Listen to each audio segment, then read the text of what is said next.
നമസ്കാരം. ഇന്നൊരു പുതിയ വീഡിയോയിലേക്ക് സ്വാഗതം. ഇന്ന് വയ്ക്കാൻ പോകുന്നത് ഒരു 2 ചെറിയ കൂണ് കിട്ടി അത് ചക്കക്കുരു ചേർത്ത് ഒരു തോരനാക്കാമെന്ന് വിചാരിക്കുന്നു. അപ്പം നമുക്ക് ഇതുപോലെ 1-2 കുഞ്ഞു കൂണ് കിട്ടപ്പോൾ കളയാതെ എങ്ങനെ കറി വയ്ക്കാമെന്ന് നോക്കാം.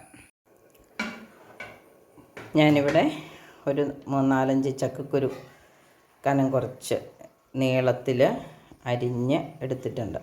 ഇനി മഞ്ഞളിനകത്ത് ഇട്ട് വെച്ചിരുന്ന കൂണ് അതിനകത്തേക്ക് കഴുകി വാരി ഇടുവാണ്. ഏകദേശം 2 ഒപ്പമായിരിക്കും.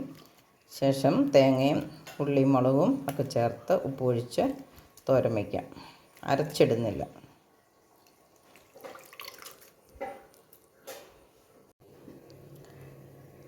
ചക്കക്കുരുവിനകത്തേക്ക് കൂണ് കഴുകി വാരിയിട്ടു, തേങ്ങയും ചേർത്തു. ഇനി നമുക്ക് ഉള്ളിയും മുളകും കൂടെ അരിഞ്ഞ് ചേർക്കാം. ഉള്ളിയും മുളകും ചേർത്ത് അടുപ്പത്ത് വെച്ചു. വെളുത്തുള്ള മുളകായിരുന്നു, അതുകൊണ്ട് കാണത്തില്ല നിങ്ങൾ. ഇനി ഇച്ചിരി ഉപ്പ് ഒഴിച്ചു. ഇനി നമുക്ക് മൂടി വെച്ച് വേവിക്കാം.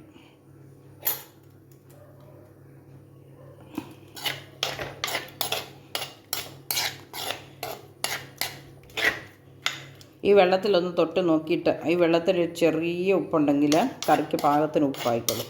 എത്ര ഉപ്പ് വേണമെന്നൊക്കെ ഒഴിക്കാൻ ഇല്ലെങ്കിൽ നമ്മൾ ഈ കറിക്കകത്ത് ഉപ്പിട്ട് ഇളക്കിയിട്ട് ഈ വെള്ളത്തിലൊന്ന് തൊട്ട് സാധു നോക്കിയാൽ മതി. അപ്പം വെള്ളത്തിന് ഒരുമാതിരി നല്ല ഉപ്പുണ്ടെങ്കിൽ, ഇതിപ്പോൾ ഇച്ചിരി ഉപ്പ് കുറവുണ്ട്, ഞാൻ ഇച്ചിരി ഉപ്പ് നീരും കൂടെ ഒഴിക്കാം. ഇനി തീ കൂട്ടി വെച്ച് നമുക്ക്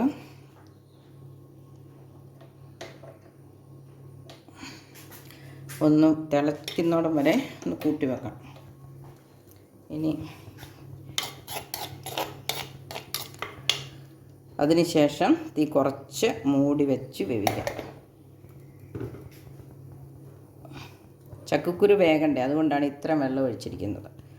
കൂണിന് വേവില്ല, പക്ഷേ കൂട്ടത്തിലുള്ള ചക്കക്കുരു വേകണ്ടേ.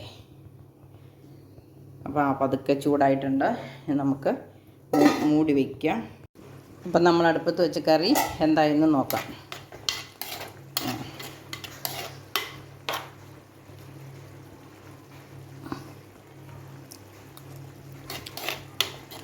ചക്കക്കുരു വെന്തിട്ടില്ല. നമുക്കൊരു അല്പം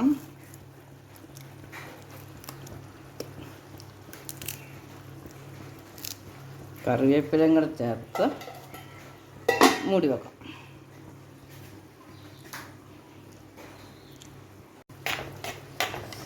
ചക്കക്കുരു വെന്തിട്ടില്ല, എന്നാലും ആവി കയറി.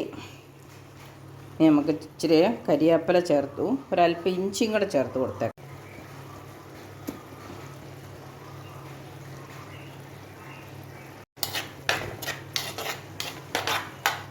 അല്പം വെള്ളം കൂടെ ഉണ്ട്.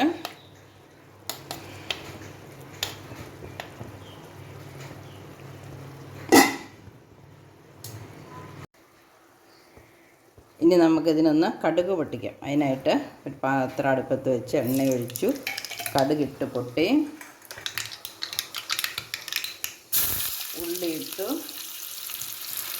കറിവേപ്പില ഇട്ട്, ഒരു വത്തലമുളക് ഇട്ട്. ഇനി ഇത് നമുക്കെടുത്ത് കറിയിലേക്ക് ഒഴിച്ച്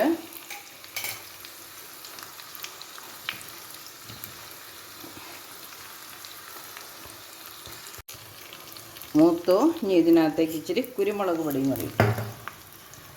എന്നിട്ട് തീ ഓഫാക്കി ഇനി ഇതെടുത്ത് നമ്മുടെ കറിയിലേക്ക് ഒഴിക്കാം.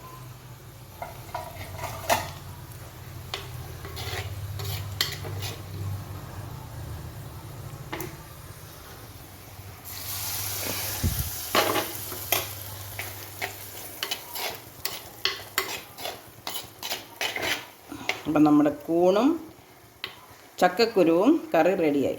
ചക്കക്കുരുവും കൂണും കറി റെഡിയായി. നമുക്ക് തീ ഓഫാക്കാം. അപ്പം എൻ്റെ കറി ഇഷ്ടപ്പെട്ടെങ്കിൽ, അല്ലെങ്കിൽ നിങ്ങളിതുപോലെ ഒന്ന് ട്രൈ ചെയ്ത് നോക്കണം. ചെറിയ കൂണ് കിട്ടുമ്പം ചക്കക്കുരു കളയാതെ ചക്കക്കുരുവോ എന്തെങ്കിലും അതിൻ്റെ കൂടെ ചേർത്ത്. എന്നിട്ട് ഈ ചാനൽ കണ്ടതിന് നന്ദി. സബ്സ്ക്രൈബ് ചെയ്യണം, ലൈക്ക് ചെയ്യണം, ഷെയർ ചെയ്യണം, കമൻ്റ് ഇടണം. അപ്പം ബൈ.